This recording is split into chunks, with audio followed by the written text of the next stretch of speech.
This is the trailing eagle. It's part jewelry collection. This particular pin was given to me by the president of Yemen. Part diplomatic arsenal. Did you ever think your pins would wind up in a museum? Never, never, never.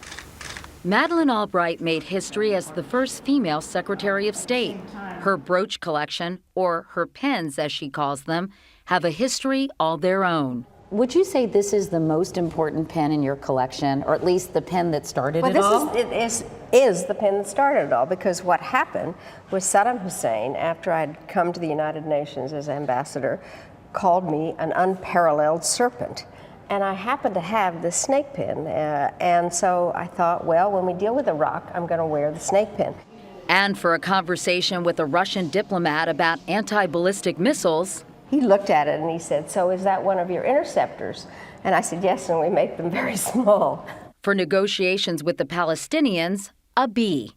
Did people like Yasser Arafat say, "Secretary Albright, I see the bee"? Well, what are you trying to say? He gave me a beautiful butterfly, so I think like he a got butterfly, it. sting like Something a bee. like that, right.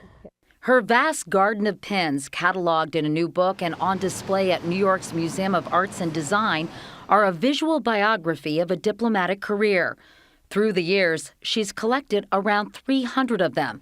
Some were purchased for special occasions. I thought, if by some miracle I'm Secretary of State, I might buy this pin for myself. And so I did go get it when I was named, and I thought, well, I'll wear it for my swearing in. Others were gifts from diplomats all over the world. This dove was given to me by Leah Rabin, who is the widow of Prime Minister Rabin, who had been assassinated. Some of her most precious pins came from everyday people, like this one from New Orleans.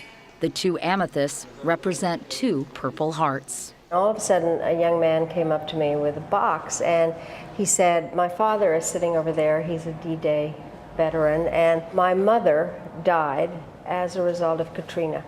My father had given her this pin for their 50th wedding anniversary, and we think that she would want you to have it."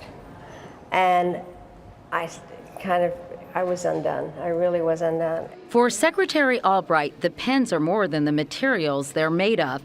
As she broke the glass ceiling, and of course she has a pin for that too, she broke the ice with foreign ministers and paved the way for her sister secretaries, Condoleezza Rice and Hillary Clinton. My 7-year-old granddaughter said to her mother, "So what was the big deal about Grandma Maddie being Secretary of State? Only girls are Secretaries of State." And in her lifetime, except for a little bit of Colin Powell, it's been girls.